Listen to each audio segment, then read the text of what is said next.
Welcome back student. This is the second lecture of third chapter of history. Let's continue the topic permanent settlement, which is also known as Zamindari Bandobast and introduced by Lord Cornwallis. There are some features. First feature, revenue to be collected was fixed permanently, कि वो change नहीं होगा, fix है. If the farmer give the tax as the 1/3 of the produce, it means for the 5 year 10 year that he would give only 1/3. Next is local zamindar was to collect revenue. So collect कौन करता था? That was local ज़मींदार, उस area के जो ज़मींदार होते थे. इवन द क्रॉप्स फेल, चाहे क्रॉप्स फेल हो जाए, अगर वो रेवेन्यू नहीं दे सकते थे तो उनकी जो लैंड थी वो उनसे सेल करवा ली जाती थी. सो बाय दिस एक न्यू क्लास एमर्ज हुई which is known as absentee landlord who are merchant and trader and they lived in the town. So they became the hereditary land owner. तो लगातार उनके पास लैंड इकट्ठी होती गई. So after depositing the land revenues, जो profit बचता था दैट रिमेन विद द ज़मींदार.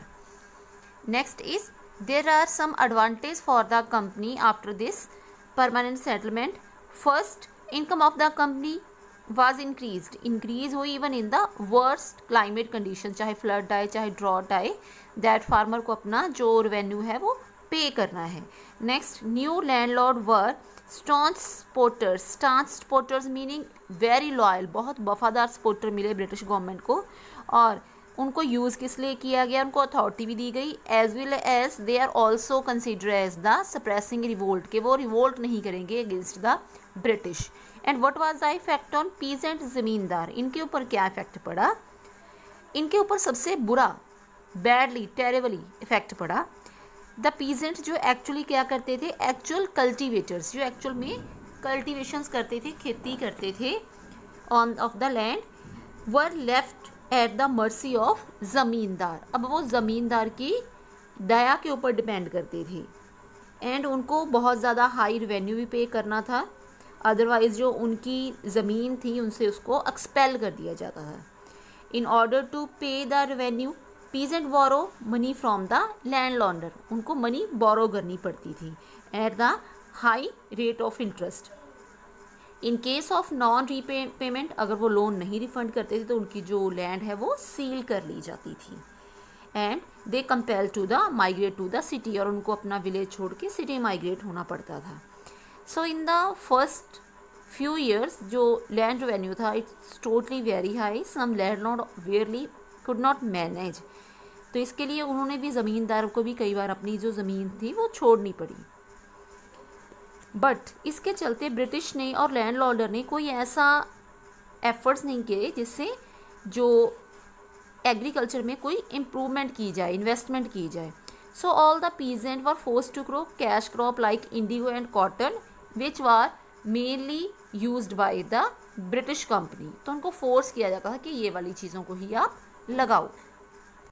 Next is Rohitwadi system, which was introduced in Bombay and Madras by the Thomas Munro.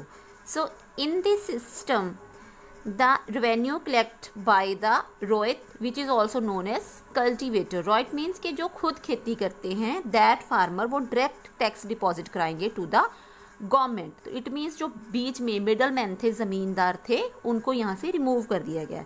And tax were very high, 55% of the total productions, and this system also known as the Munro system. But in this system the position of Rohit was not better than the condition of peasant in the previous zamindari system. The only difference क्या था एक कि वो direct government को tax पे करते थे और वहाँ उनको ज़मींदार को डिपॉजिट करना होता था. So unable to fulfill their high revenue demand, the poor Rohit fly to the cities. जब वो पे नहीं कर सकते थे तो वो माइग्रेट हो जाते थे सिटी को, जो अपनी कल्टिवेशंस का काम है वो छोड़ देते थे. Next is Mahalwari system which was introduce in 1822 specially in Punjab and some part of Uttar Pradesh and in central India. Mahal meaning revenue state means include village और group of villages, and that system was introduced by Holt Mackenzie. So under this system all the zamindar and direct tax was abolished.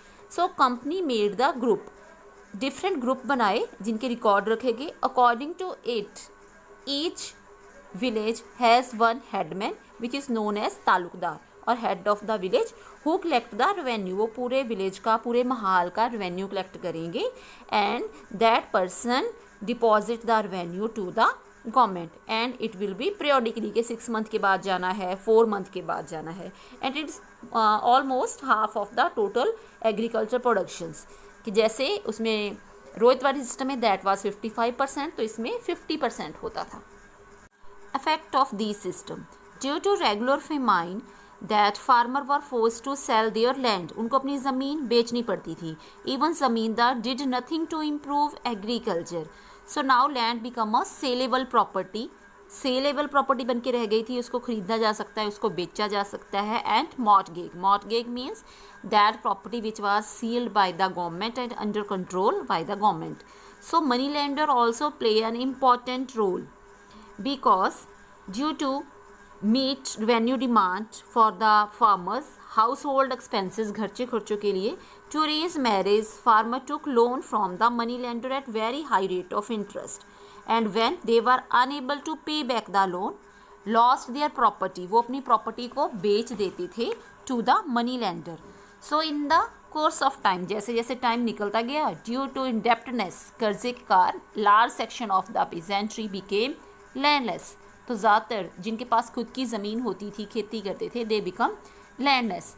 So in conclusion we can say कि जो इन 3 system है, जो इनका effect है वो हमारे इस cultivation sectors के ऊपर, एग्रीकल्चर ऑक्यूपेशंस के ऊपर नेगेटिवली ही पड़ा है. So this is all about this lecture. Next topic I will cover in the next lecture. Thank you students.